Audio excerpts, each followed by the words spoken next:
back, tech friends. My name is Gareth, this is Tech Check, and we're back with another PC build. This time it's going to be an absolute banger, guys.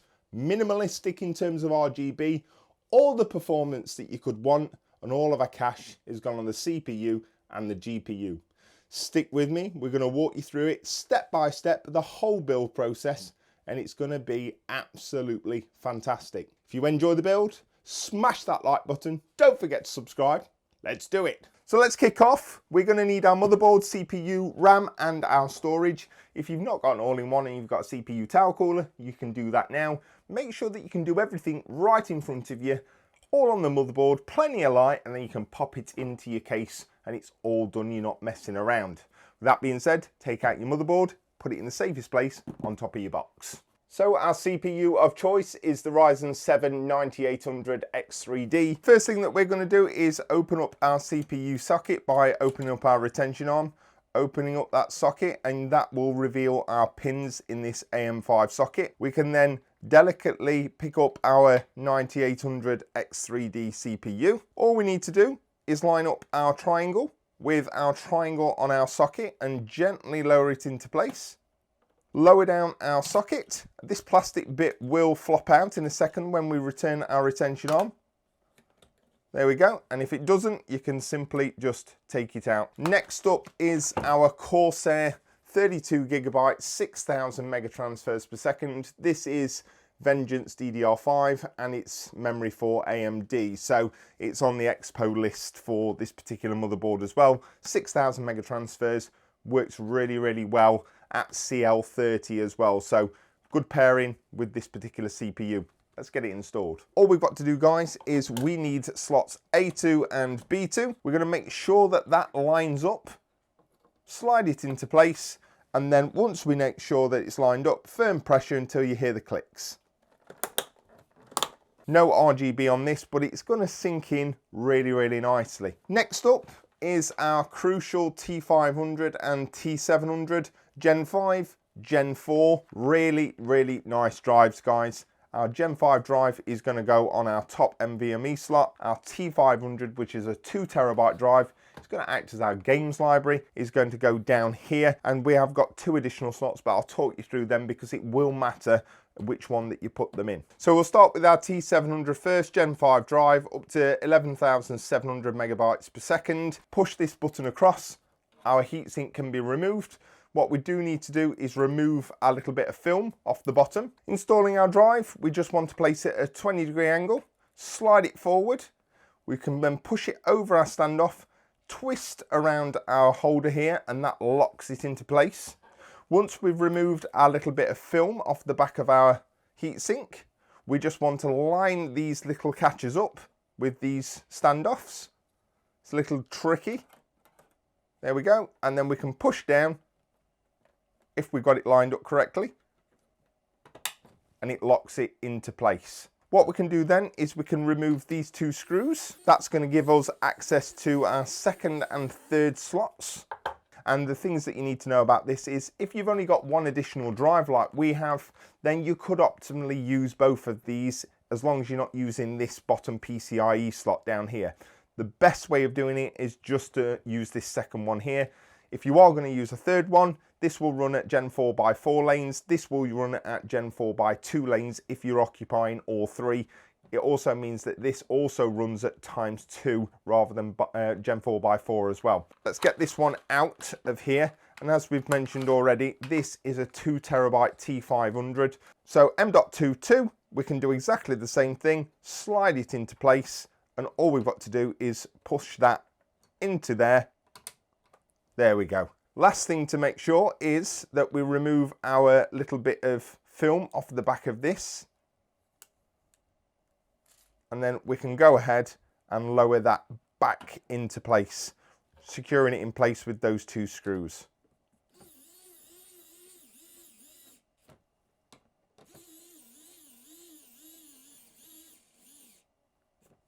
And there we have it. We've got our RAM, our CPU, and our 2 NVMe's nicely installed. It's looking pretty smart, and I quite like a good blacked out build. The next thing that we're going to do is just do a slight little bit of prep for our actual all-in-one. So what we want to do is we want to remove our standard brackets by removing these 4 screws. And we're going to remove those brackets so that we can replace them for the Arctic Liquid Freezer 3, because it comes with its own mounting system. There we go, that's those nicely off. I would highly suggest that you keep hold of these just in case you need to RMA your board, you plan on selling your board, or if you change your cooler, for instance, you may need these at a later date. Time for the case, and this is the 3500X, guys. Really like this case. I think it's a really nice mid-tower. Again, I did a review. I'll leave a link up there in the actual corner of the screen. I would opt for the one that comes with no system fans or anything like that. It comes in at around £80 here in the UK. I've had no issues, no problems with regards to this case. It comes really nice. Comes with the bare essentials. Comes with a few things like grommets not there, but it does support the back to front motherboards. And overall, guys, I just really like the new aesthetic, just like I like the 6500X as well. So that being said, let's get all of these panels removed. Let's get our motherboard installed. Our glass can come off. We can take our front panel off by just pressing forward. We have our little Corsair box of goodies with all of our case screws and everything that we're going to need. Turning the case over, we'll remove this back panel by pushing up. And last but not least, the same with this back panel. We can just push that up. And that, ladies and gents, leaves us with a pretty bare case. Plenty of access to get to any nook and cranny we may need. So let's get our motherboard installed. In terms of the actual screws, we have screws that we're going to require for SSDs or hard drives. We've got our fans, and then these are our motherboard screws that we're going to require, so the packet that's in the middle. If your motherboard does not have an integrated I/O shield, go ahead and install that now. Lower our motherboard gently into place. We can stand it on our pre-installed standoffs. It should have a nice little center pin for us as well. I would highly suggest you get yourself a nice magnetic screwdriver, so if you do end up dropping them, you can easily pick them up. And all we're looking to do is go around and secure our motherboard in place with the 9 screws that's required. So that's all 9 of our screws holding our motherboard firmly in place, making good contact with our grounding pins, and also making sure we've got no standoffs that are not needed. Next up is our all-in-one. So our all-in-one is none other than Arctic's Liquid Freezer 3. Guys, did loads and loads of builds with this particular CPU cooler or all-in-one. Absolutely phenomenal, and the price versus the performance is second to none. I think this costs about 70 quid here in the UK. Absolute bargain. Absolute bargain. It's the non-RGB version. If you get the RGB version one, I think it's about £20 more. But this one is, not only does it come with a thicker radiator, it comes with the same PST P12 fans, and it performs amazingly well. More than enough for this 9800X3D. It doesn't hurt that it looks pretty nice as well, and it's going to tie in with the black theme. The one thing that I would say to you is, I just want to show this to you. Because this case is a mid-tower and it's not like an XL case, you may struggle to get your EPS cables connected up here if we go ahead and install our all-in-one first. So it may be a good chance now just to take out our EPS power cables for our CPU and get them connected, push them through, and then we're not going to actually struggle when it comes to installing our all-in-one. So let's get that out first. So the power supply, we'll talk about slightly later. I did a full unboxing and a small review of this particular unit, what you can come to expect, what the cables are, etc, etc. So if you are looking for an ATX 3.1 PCIe Gen 5.1 PSU, swear the names get longer, then this is a really good option. Again, 150 quid, links down below, but it does also come with that 2x6 new high voltage power cable as well. Let me just grab these two EPS cables and we'll get them installed. So we have our two 8-pin CPU cables, or EPS cables as people like to call them. What we need to make sure of, we've got it clearly labelled CPU. The connector on this side is very different to the connector on the other side. This side goes into our PSU, this side goes into our CPU. So we have two connectors. The left hand one is our main number 1, and this one is number 2. Sometimes if your PSU doesn't have two 8-pin EPSs, you can just get away with one 8-pin. Make sure that you connect the left hand type. So push that all the way in, and then that's number 1 connected. We can just fold that over, and then we want number 2, which is this one here. And then what we're going to do is we can stand this up and we can push the excess through to the back of the actual case. We don't need to worry about cable management or anything like that right now. The most important thing is that we've got those cables nicely in place, connected. It will also give us an opportunity to see how much room we've got to play with here. It will be interesting to see, because like I said, this radiator is a little bit thicker than standard radiators. That being said, let's get everything out of this particular cooler that's going to be required for our AM5 mounting. We'll make sure that it's all there. I'll show you what you need to do and we'll get that installed. So this is our 360 all-in-one, guys, and like I said before, look at the thickness on that bad boy there.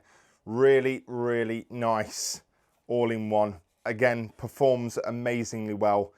Massive, beautiful blacked out fans as well, and you'll see that it's going to work out really nice in this actual build here as well. First thing that we're going to do is we're going to peel off this little sticker here that says peel off. We're then going to take our 1 cable, and this goes to our CPU. It's a 4-pin PWM connection, and this is going into our actual unit, which is here, and it goes in just at the side up here as well. So just be mindful, it will only go in one way, and it goes in that way there. You just want to make sure that you've got that all the way in. By pressing it all the way down, we can actually then route this particular cable down the side and out the actual back, just like that. And we want to keep this sticker on. It protects this copper at the bottom so we don't scratch it up. And ultimately, all of this, guys, is going to get tidied up when we put our faceplate on. And again, we'll remove all the stickers and everything else once we've actually installed it. But that is step number 1. Let's move on to step 2, which is installing it into our case. For that, we're going to need our right and left bracket, our 4 screws, and our 4 standoffs. They've also included some nice MX6 thermal paste if you don't have any of that as well. Right, next step is that we want to take each one of our standoffs, and they want to go over each one of our corners. And then what we're going to do is we're going to take our right post, which is just here, and that one's going just on there like so, and we're going to put 2 screws holding it into place. This is a little bit fiddly, so I suggest you do slightly put the screw through, then in a few turns. Then we can do the same with the second screw. Tighten this one down. Again, doesn't need to be mega tight, just thumb tight with the screwdriver. And we're going to do the exact same for this side. We can think about which way we want to orientate our radiator. I think we're going to have it coming off of this side, so we can lower this into place. And the reason why I wanted to put those cables in now is because we would have never got them in after we put the all-in-one. in place. Even when it's up there, it would have been a really, really tight fit. So just wanting to try and make our lives as easy as possible. What we can do now is go ahead and put the 12 screws in, securing the radiator to the top of the case. So we're going to take a washer and a small screw. Idea here is not to tighten this down all the way. We want to get a few screws in, and then we want to be able to position our radiator exactly where we want it before we tighten down any screws. So we can take our MX6 thermal paste. Don't need to go OTT.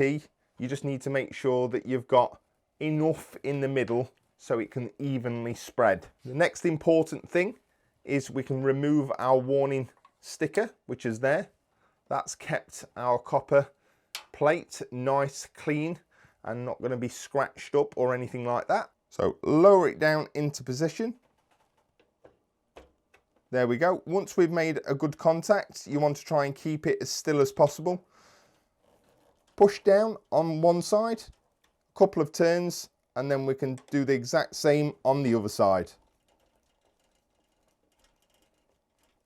Once you've done it a few times, you can then remove your hands, do a few turns one side and a few turns the other, and keep doing that until it bottoms out. Again, you do not need to go mega tight. The screwdriver or the screws will tell you when to stop.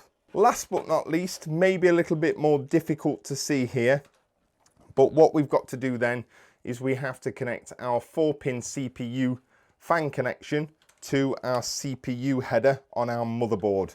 Now, it may be a little bit more difficult, but we've got our CPU fan, which is this one, then we've got our pump connection, which is the grey one. Just need to make sure that we've got it the right way around, and then we can go ahead and slide that into position like so, and then we can work on hiding the rest of this cable behind the back of this. Our cover, this is magnetic. You just need to lower it into place, and that will then snap down into place, tidying everything up. Once you've been a little bit more anal like I have, you can hide this actual CPU fan cable around this and around the top, and then down the sides here. It's barely visible. The last thing that we need to do is we can stand up our actual case, and we're going to go ahead and install the rest of these 8 screws, securing our radiator into place exactly where we want it. In terms of what it's looking like, just like I expected. Well, maybe a little bit better. It's starting to come together really nicely. And if you've made it this far, I would say that you've done the hardest bit, guys. We've got our CPU, our RAM, our NVMEs, our motherboard installed, plus our all-in-one.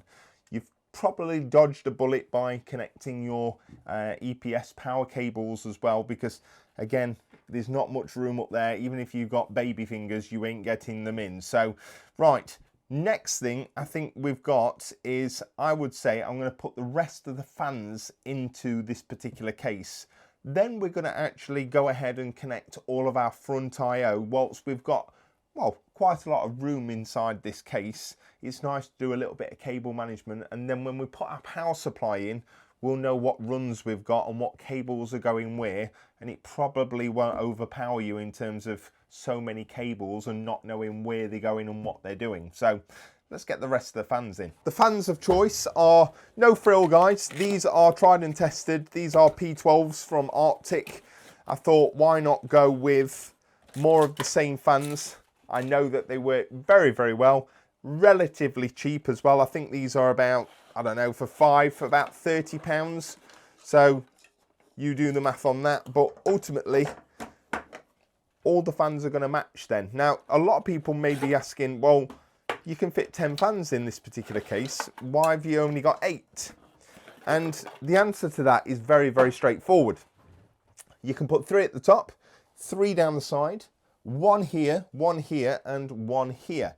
Now, what I will tell you is, from my building in this particular case, having these 2 fans on top of your PSU makes absolutely zero difference to either your CPU or your GPU. Primarily due to the fact that your power supply is here anyway, so it's pulling in very minimal air. It's primarily for aesthetics, and in all honesty, for the additional cost of 2 additional fans, and blocking off all of your headers at the bottom, in my eyes, it's not worth it, either for performance or from an aesthetical point of view. So save a few pounds, even if it's 20 quid, that 20 quid can go towards something different in the build.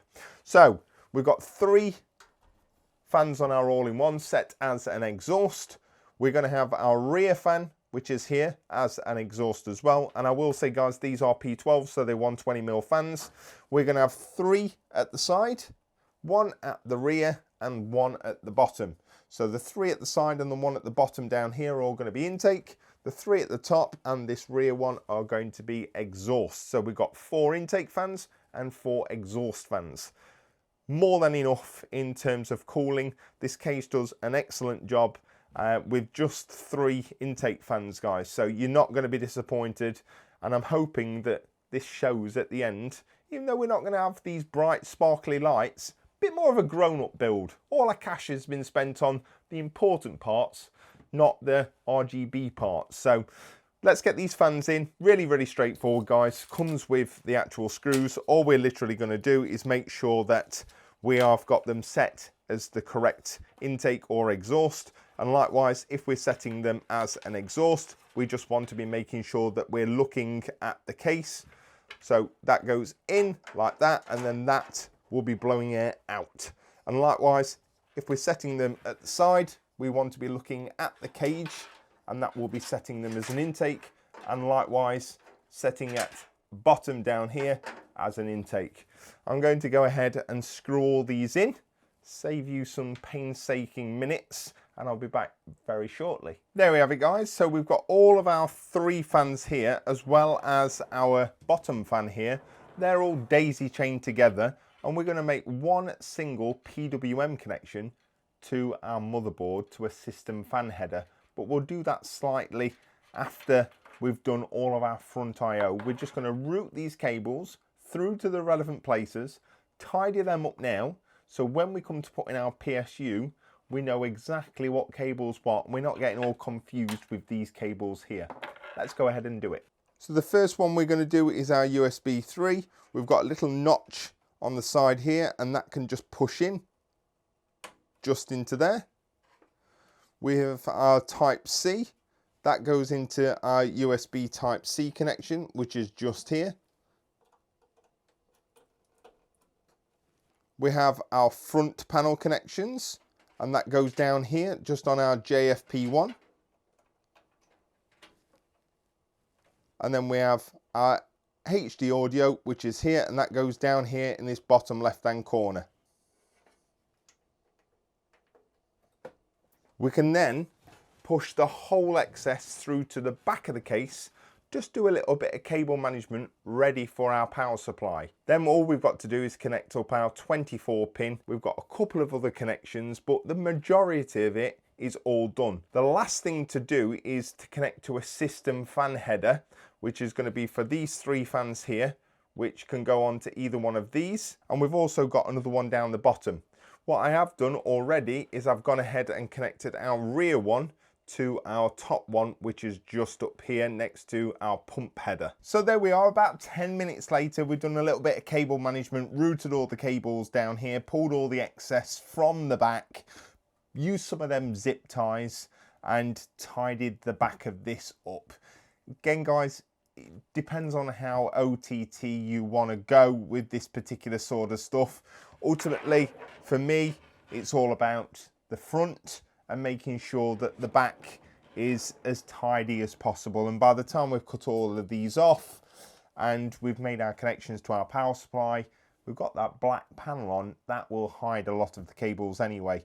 I don't like to go OTT with these because if you ever want to take anything out or put anything in, you've got forever and a day cutting all the zip ties. But that's tidy enough for now. Let's move on to getting our power supply installed. Power supply, as we mentioned before, is the RM1000E. This is the 2025 version, which is also ATX 3.1 and 5.1 in terms of PCIe as well. Really, really nice power supply, guys. Like I said, 1000 watts, and comes with that 12 volt 2x6 connector. That just goes into here. When you can't see the grey bit, then it's in all the actual way, and you just want to make sure that that is in. You'll also notice they're individual braided cables, and you've got a lot more flexibility in terms of these cables as well. So even at the other end, on the other cables, you had to leave at least an inch and a half. You couldn't bend it for about that much. Well, in all honesty, with these ones, guys, you can get a really nice tight bend on these without any particular issues at all. So again, comes with that cable comb. Make sure you've got firm connections all the way in. Nice click, nice click. Our last two EPS cables, guys, are these ones here.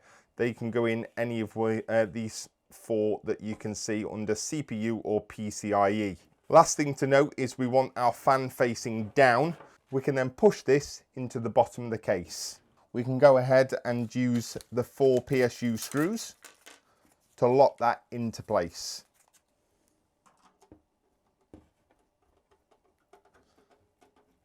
We can go ahead and push our 24 pin through here.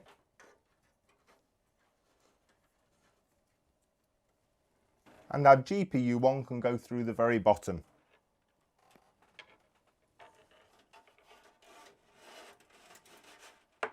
So the graphics card of choice is the RTX 5080. It's from Gigabyte and it is their gaming OC.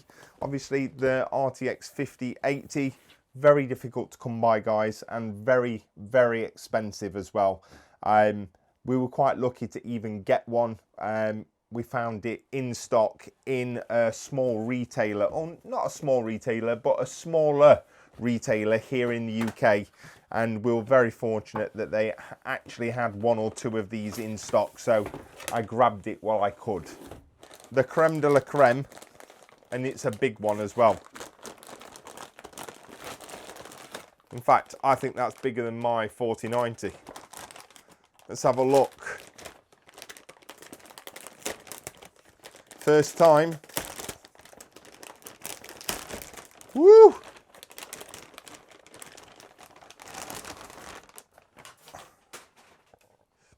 By Lord, that is massive. Absolutely ginormous. That is humongous. That is absolutely ginormous. Let's get it all peeled off.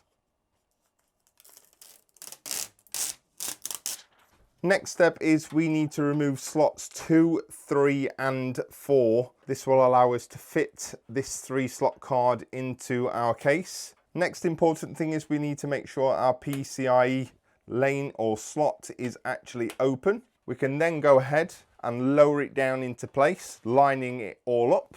Once you've got it all lined up, you can press firmly down until you hear a click. And there she goes. Right, first thing I'm going to do, guys, is I'm going to get these 3 screws back in here, holding this gentle giant in place. Right, the last choice that we've got to make, guys, really, is do we want our power cable coming from the bottom or do we want it from the top? Push this all the way in so we've got a really good connection. We can no longer see any of that grey. There we go. And that's made a really, really nice firm connection, and we'll just tidy it up with this little cable comb here as well. Whilst we're here, we also do need to make sure that we've got our 24 pin connected, so we can go ahead, bend that around, make sure that that's nicely in place, and then once it is, firm push. There we go, until we hear that click. And again, we can use the included cable combs to make sure that we get our desired effect as well. And there we have it, all cable managed, or as nicely as what we're going to do it. Should have no issues, no problems there. And the last look at it before I put all the case together looks absolutely fantastic, guys. We're not going to ruin it with any RGB. Let's get the case back together. Let's get to that post screen.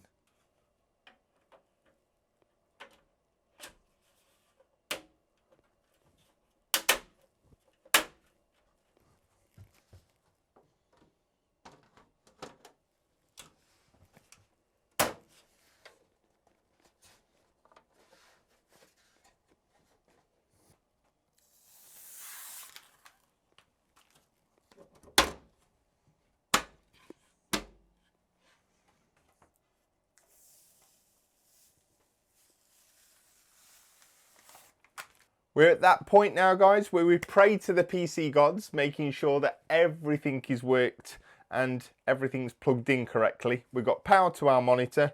We've got power to our PC. Let's press the button. Well, that's a good sign. Now, we're not expecting much RGB, if any, in this particular build. Well, that was the aim anyway.